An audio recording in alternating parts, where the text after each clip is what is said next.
Shalom kekasih Tuhan, salam sejahtera di dalam Tuhan kita, Yesus Kristus. Selamat datang dalam program On Target, Tuhan Yesus memberkati saudara. Dalam Injil Yohanes pasalnya yang ke-17, dikenal sebagai doa Tuhan Yesus kepada murid-muridnya. Dalam doanya tersebut, Tuhan Yesus menegaskan pemisahan tentang kerajaannya dengan dunia. Pengertian tentang pemisahan antara kerajaan Allah dengan dunia bahkan dipertegas dengan kata membenci, yaitu menandakan sesuatu yang berlawanan atau bertolak belakang. Jika demikian, lantas untuk apa kita berada di dunia ini? Kembali pada permulaannya, Allah menciptakan dunia dan seisinya ini baik, sampai pada kejatuhan manusia ke dalam dosa, yang berarti dosa telah mencemarkan dunia ini. Sebenarnya kita ditempatkan Tuhan di dunia ini juga karena dunia memiliki unsur-unsur yang bisa membentuk dan mempersiapkan kita untuk layak menerima harta pusaka surgawi yang kekal kelak. Firman Tuhan berkata bahwa kita tidak boleh menjadi serupa atau seperti dunia ini. Jadi meski kita berada di dunia ini, tapi kita harus terpisah dari jalan-jalan dan cara-cara hidup yang duniawi. Memang jika kita melihat dunia ini semakin jahat, banyak yang tidak sesuai dengan firman Allah yang sudah dianggap biasa atau legal. Contohnya hubungan bahkan pernikahan sejenis. Meski masih banyak yang kontra, tapi di beberapa negara sudah dianggap legal dan wajar. Kemudian kekerasan dan berbagai kejahatan yang kita lihat di televisi. Juga di era sosial media ini, di mana semua orang bebas berpendapat dan bersuara. Kita melihat banyak orang yang dengan mudahnya bisa menjelek-jelekan orang lain, bahkan pemimpin negaranya, bahkan orang yang lebih tua darinya. Kekasih Tuhan, bukankah Alkitab mengajar kita bahwa jika orang menampar pipi kirimu, berikanlah pipi kananmu? Ini yang ada malah karena orang tersebut berbeda pendapat dengan kita, berbeda suku, agama, dan ras, bahkan berbeda pandangan politik. Meski kita tidak kenal, tapi kita malah menjelek-jelekan orang tersebut. Dan di sosial media, kita jelek-jelekan mereka. Kemudian kehidupan seksual semakin vulgar. Dengan alasan kebebasan dan hak asasi, orang-orang bisa pakai pakaian seenaknya.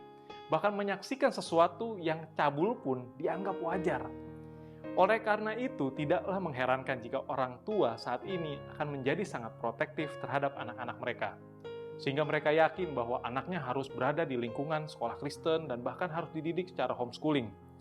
Meskipun pilihan tersebut luar biasa, tapi hal tersebut belum tentu merupakan pilihan atau jawaban yang tepat bagi kebutuhan anak-anak kita. Intinya adalah kita sebagai orang tua harus bertanya kepada Tuhan mana yang terbaik bagi setiap anak. Para pendidik Kristen melakukan penelitian dan menyimpulkan bahwa keberhasilan atau kesuksesan seorang anak di sekolah, entah itu di sekolah umum, sekolah Kristen, atau homeschooling, sangatlah dipengaruhi oleh partisipasi dan peran orang tua di dalam pengajaran dan pendidikan anak-anak mereka.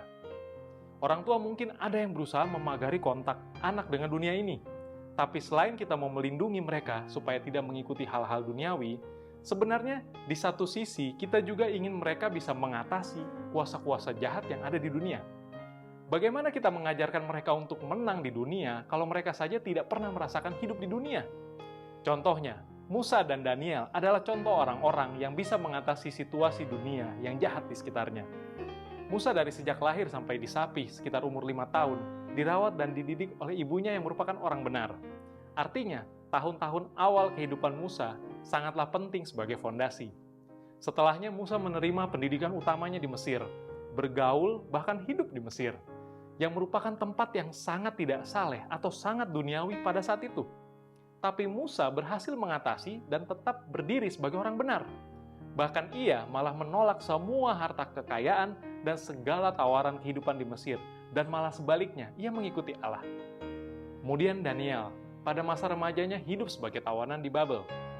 Bahkan ketika ia melayani di dalam kerajaan Babel, ia memiliki akses untuk bisa menerima segala kenikmatan yang diberikan di sana. Godaan dunia di Babel persis ada di hadapan Daniel, tapi ia telah memilih teman-teman yang saleh, dan bersama-sama mereka mengatasi godaan di tengah lingkungan yang sangat jahat tersebut.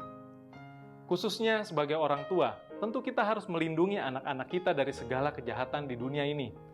Tapi kita juga harus memandang situasi itu seperti halnya kita memandang air.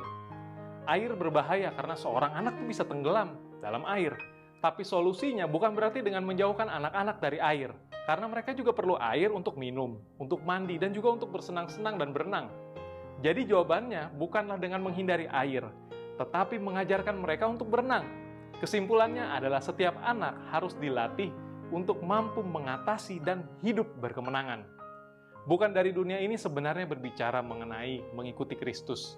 Saya garis bawahi, berarti benar-benar mengikuti Kristus atau menjadi murid-muridnya. Saya percaya banyak pemirsa yang akan berkata kepada saya bahwa saya sudah Kristen.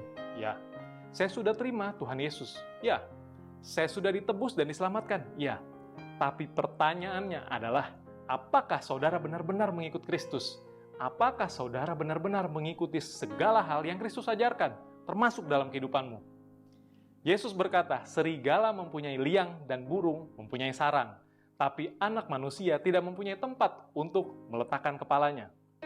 Artinya, Tuhan Yesus mengajarkan kepada kita bahwa dunia bukanlah tujuan akhir kita.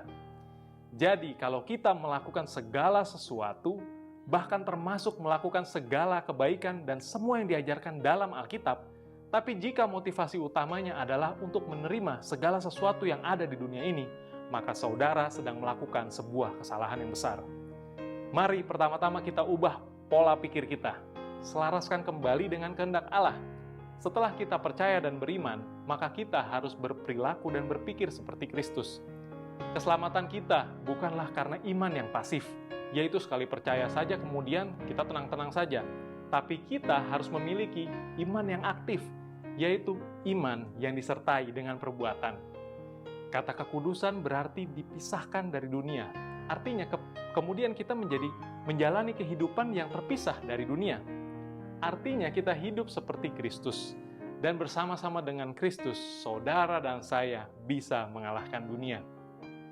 Salah satu kuncinya adalah penuhilah hidupmu dengan firman Allah. Dalam Mazmur 119 ayat 9 dan 11 mencatat demikian, dengan apakah seorang muda mempertahankan kelakuannya bersih? Dengan menjaganya sesuai dengan firman-Mu. Kemudian dalam hatiku aku menyimpan janjimu supaya aku jangan berdosa terhadap Engkau.